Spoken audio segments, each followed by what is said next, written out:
What's up, everybody? It's Old Man Winter 8 for Sun and Ski Sports, and we're going to find out if the Bataleon Evil Twin Plus is a wise buy for you.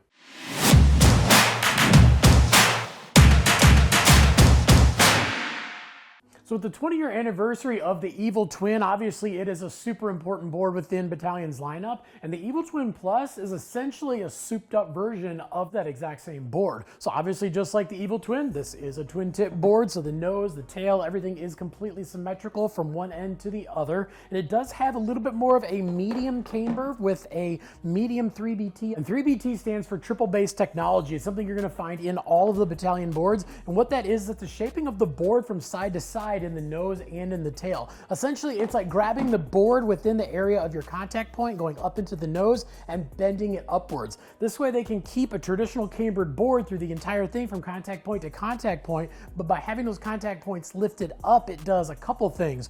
One, it makes for a board that's very catch-free. A traditional cambered board that doesn't have this 3D shaping in the nose wants to be on edge all the time. This one, you can actually ride it flat, but then when you do want to tip this thing up on edge, it's going to initiate those turns very, very smoothly, and you're going to have, again, that catch-free feel when you want it, but you're going to have that locked-in feel when you want it. And then it also is adding a little bit of float to the board. Instead of the snow just getting pushed away from the nose of the board, it's actually getting pushed away from the sides of the tips. And then it also has their sidekick, where it has an additional kind of 3D shaping that's up past your contact point, giving you even more float in the nose and in the tail. And overall, it still does have a medium flex like the Evil Twin, but it is slightly stiffer than the Evil Twin because of what this board is made out of. And when we go inside of the board to talk about that, we're going to start at their super ultralight core that has the air ride urethane stringers up in the nose and tail. You can actually kind of see it through the top sheet a little bit here. It's basically, again, two stringers that go from about the bindings up towards the tips there. And what those are doing is they're lightening up the board, they're reducing the swing like crazy,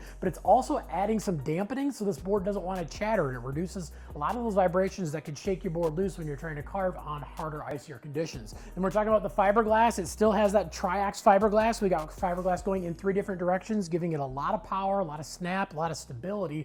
But in addition to that, they've added some carbon X's underneath the bindings, basically adding stability underneath the bindings, also adding a little bit of power from your bindings out towards your edges. And then they do a carbon super tube through the middle of the board, which is a tube of carbon that's going to add some stability in between your feet, but it's not stiffening up the board from side to side. So it's adding stability and it's adding pop. But then you also have that Aramid X ply that you can actually see right through the top sheet, which is these Aramid strips that are going along the board. Essentially, it's like a netting all the way from tip to tail, and they are going across the board, which is doing 2 things. It's adding spring and pop and stability along the length of the board in general, but by having them go on this angle, it's sending pressure from your bindings and it's spreading it out a little bit more over the edges, so you are going to get not only an extra stable feel when you're on edge, but when you're twisting the board torsionally and you're going in and out of your turns, it's helping to give the board a little bit more snap and pop and power in and out of your turns as well. And then we start moving around towards the bottom. We're going to stop at those flex walls, which is a urethane sidewall around the entire perimeter of the board. So this is adding to that dampening that you're getting from the urethane pieces up in the nose and tail,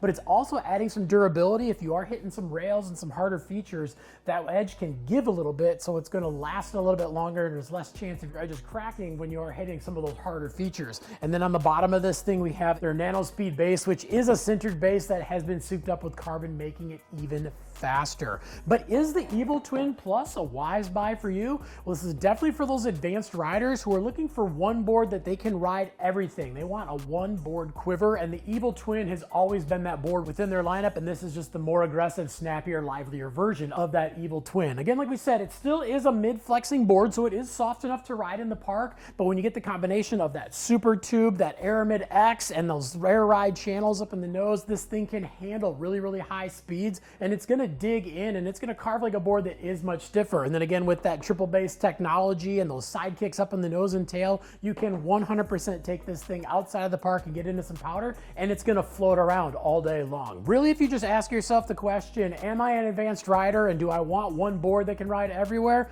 Well, then the Evil Twin Plus is 100% the answer for you.